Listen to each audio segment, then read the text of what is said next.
जो जयराम रमेश प्रभारी अजय कुमार उपस्थित अच्छा कौन कहते हैं आसतु शुणा। इतिहास में एक विशेष महत्व रखता है और जहां 1950 के दशक में एक पहला मील पत्थर हमारे देश के उद्योगीकरण का रखा गया पंडित जवाहरलाल नेहरू द्वारा।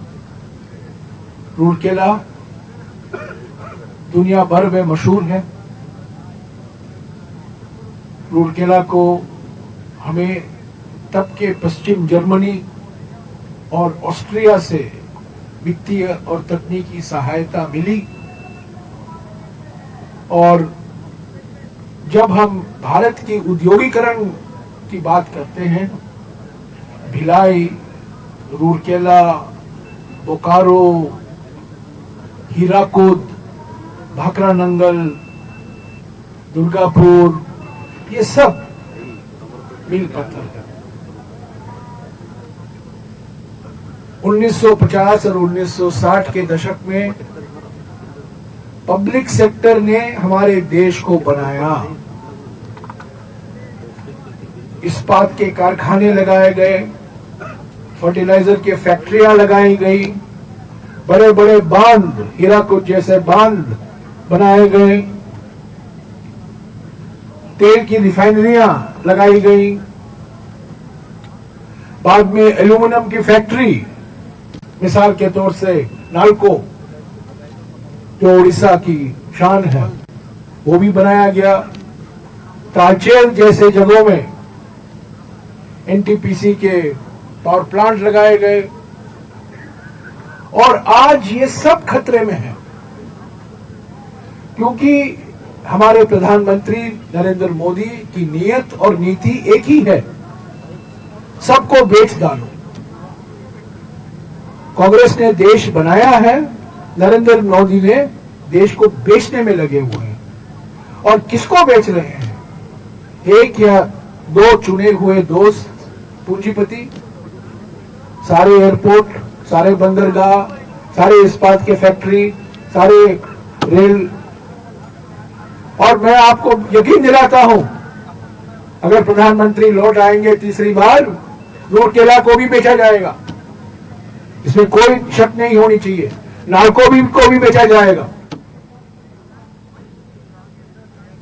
और इसका विरोध सिर्फ कांग्रेस पार्टी करेगी क्योंकि बीजेपी और बीजेडी दोनों एक ही सिक्के के दो चेहरे हैं। पी और डी, बस बीजे कॉमन है, एक में पी है, एक में डी है। एक्चुअली एक में डबल पी है, पी एंड पी। आप जानते हैं वो दो पी कौन है जो उड़ीसा चला रहे हैं आज, जिसके नाम पर एक पी चला रहे हैं दूसरे पी के बारे में। बीजेपी को बीजेडी पूरा समर्थन देती है दिल्ली में, पार्लियामेंट में, लोकसभा में, राज्यसभा में। जब भी मैं जाता हूं बीजेडी से बात करने के लिए, वो कहते हैं हाथ जोड़कर, माफ कीजिए, हमें भुवनेश्वर से आदेश आया है, हमें मोदी जी का समर्थन करना है। किसी के बिल में, किसी भी चर्चा में कभी बीजेडी ने कोई आलोचना नहीं की है मोदी सरकार की।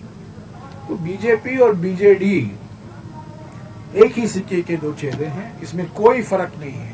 यही तो राहुल जी ने आज सुबह कहा। यहां शैडो बॉक्सिंग होता है, दिखावा के लिए लड़ाई लड़ते रहते हैं, पर कांग्रेस ही एकमात्र पार्टी है जो बीजेपी आरएसएस की विचारधारा से लड़ रही है। और ये भारत जोड़ो न्याय यात्रा,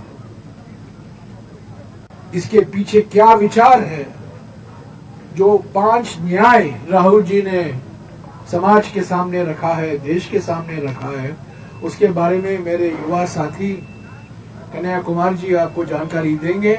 हमारे साथ हमारे एआईसीसी प्रभारी अजय कुमार जी हैं, हमारे पीसीसी अध्यक्ष पटनायक जी हैं और हमारे सांसद सप्तगिरी भी हैं, और वो भी आपको संक्षिप्त में संबोधित करेंगे। पर पहले मैं कन्हैया जी से गुजारिश करूंगा, ये जो 5 न्याय हैं जो राहुल जी ने भारत जोड़ो न्याय यात्रा के समय कहा है, उसके बारे में कुछ कहें। और खास तौर से युवा न्याय जो इस 5 न्याय का एक अंग है। कल शाम तक हम उड़ीसा में हैं। 9 तारीख और 10 तारीख विश्राम का दिन है और 11 तारीख सुबह भारत जोड़ो न्याय यात्रा फिर से शुरुआत होगी छत्तीसगढ़ से। कन्हैया जी। सभी पत्रकार साथियों को जय जगन्नाथ।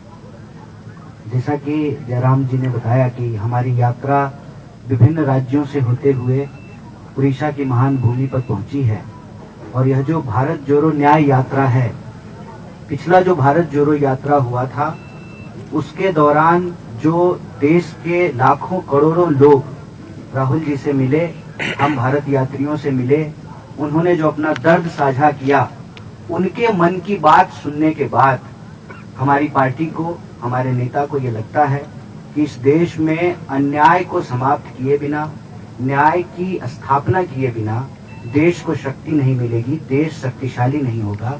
और देश का मतलब देश के 140 करोड़ लोग। तो ये जो देश के 140 करोड़ लोग हैं, उनके साथ, किसी के साथ भी जो अन्याय हो रहा है, उस अन्याय को समाप्त करने के लिए यह भारत जोड़ो न्याय यात्रा 5 तरह के न्याय की बात कर रही है। पहला युवा न्याय, दूसरा हिस्सेदारी न्याय, तीसरा नारी न्याय, चौथा किसान न्याय और 5वां श्रमिकों का न्याय। ये 5 प्रकार के न्याय से इस देश के जो 140 करोड़ लोग हैं, उनमें से किसी भी व्यक्ति के साथ अगर कुछ अन्याय हो रहा हो तो हम न्याय उनको दिला सकें, न्याय को स्थापित कर सकें, इसी संकल्प को लेकर के ये यात्रा चल रही है। और आज जब हमारी यात्रा राउरकेला में है और जयराम जी ने आपको इस देश के पब्लिक सेक्टर के बारे में बताया कि किस तरीके से कांग्रेस पार्टी ने देश को आजादी दिलाने के बाद तमाम तरह से सहयोग इकट्ठा करके इस देश में पब्लिक सेक्टर बनाई, प्रश्न ये उठता है कि आज वो पब्लिक सेक्टर फ्रेंड सेक्टर में कैसे कन्वर्ट हो रहा है और क्यों कन्वर्ट हो रहा है, ये कौन सा मॉडल है। पब्लिक सेक्टर को प्रधानमंत्री जी नरेंद्र मोदी जी फ्रेंड सेक्टर में तब्दील कर रहे हैं और उनकी इस पकौड़ानॉमिक्स के चलते, ये जो पकौड़ा तलने वाली जो इकोनॉमिक्स है, उसके चलते आज देश में कमर तोड़ महंगाई और जबरदस्त बेरोजगारी है। और ये आंकड़ा आप सब लोगों से छुपा हुआ नहीं है कि 45 साल में देश में सबसे ज्यादा बेरोजगारी है। और जब आप बेरोजगारी की बात करेंगे तो आए दिन आपको इस देश के बेरोजगार नौजवान सड़कों पर आंदोलन करते हुए दिखाई देंगे।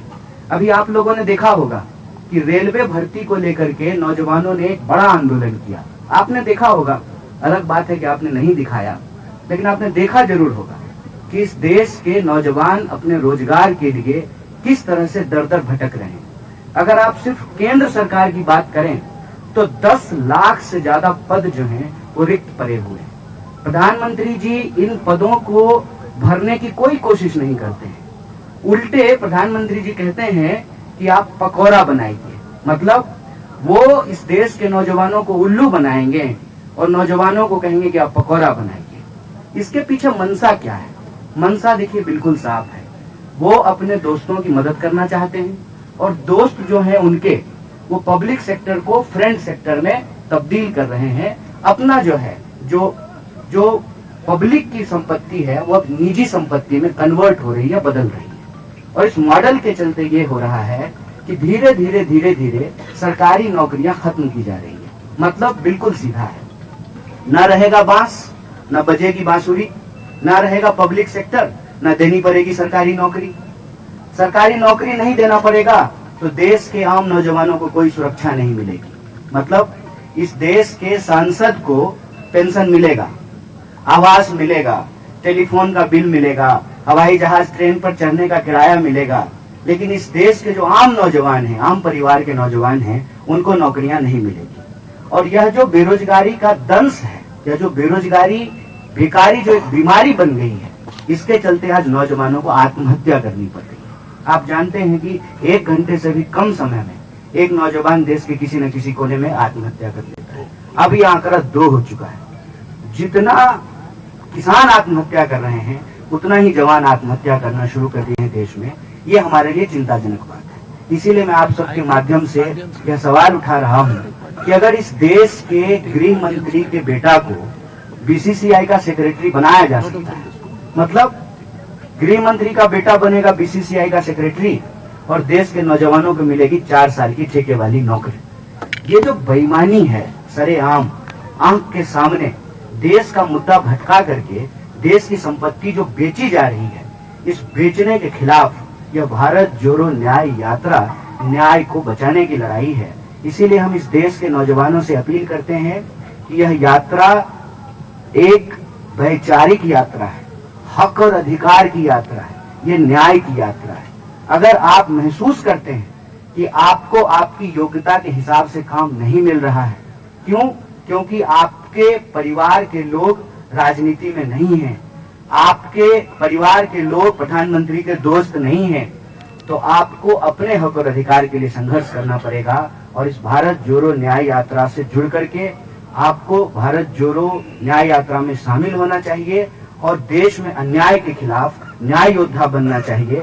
बेकारी से आत्महत्या की जरूरत नहीं है, बेकारी के खिलाफ संघर्ष करने की जरूरत है और देश की अर्थव्यवस्था के साथ साथ अपने हिस्सेदारी को सुनिश्चित करने के लिए, न्याय का अधिकार पाने के लिए हम सब लोगों को लड़ना पड़ेगा। यही अपील मैं उड़ीसा के नौजवानों से भी कहता हूं कि आप रोजगार के लिए अपना राज्य छोड़ करके, लाखों नौजवान उड़ीसा छोड़ करके दूसरे राज्य में नौकरियां ढूंढ रहे हैं और बाहर की कंपनी जो मोदानी जी है ना, मोदी जी और अदानी जी, उनका जो इकोनॉमिक्स चल रहा है, यहाँ के जो संसाधन वो लूट रहे हैं, इस लूट के खिलाफ उनको एकजुट होना पड़ेगा। बहुत बहुत शुक्रिया।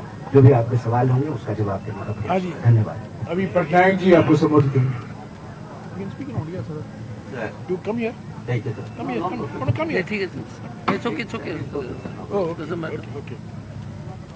मंचासन समस्ते नेतृवृंद एवं मोर प्रिंट मीडिया एवं इलेक्ट्रोनिक्स मीडिया बंधुगण, भारत जोड़ो न्याय यात्रा राहुल गांधी जोटा आसिक आज पहुंची ओडिशा रे गत काली ओडिशा जनसाधारण एवं कांग्रेस दल तरफ भाव में स्वागत कर आसिलु एवं आज सका राउरकेला जो कार्यक्रम आरंभ होती तेणुक प्रदेश कांग्रेस कमिटी तरफ राहुल जी को एवं टीम को समस्त हार्दिक कृतज्ञता ज्ञापन कर विशेष भाव में ओडिशा जो मुद्दा 24 साल किसको कहते हैं भाई? मुख्यमंत्री नवीन पटनायक, बीजेडी और बीजेपी 9 साल दोनों मिल के शासन लगाए ओडिशा में। ओडिशा रे 2,27,000 पोस्ट खाली पड़ी वर्तमान, लक्ष लक्ष पोस्ट खाली, लक्ष लक्ष लोग ओडिशा माटी छाड़ी अन्य राज्य को जाऊँ खाद्य अन्वेषण और एठिक आसुंच बाहर राज्य लोक मैंने एटी कंटाक्ट करेंगे और ओडिया लोक मैंने इटा बाली बोलते। ये हूँ नवीन पटनायक जस्टिस, ये हूँ नवीन पटनायक न्याय। तो जो प्रकार भाव से शासन कर नवीन बाबू ये ओडिशा जो ऑफिसर राज जन पांडियन राज चलने नहीं देंगे हम। पहले से भी पहले बोला हूँ, आज भी बोल रहा हूँ, नवीन पटनायक का जंगल राज बंद होगा, उसको कभी भी हम शांति से बैठने नहीं देंगे। लेकिन कथा हो गोटे गोटे कथा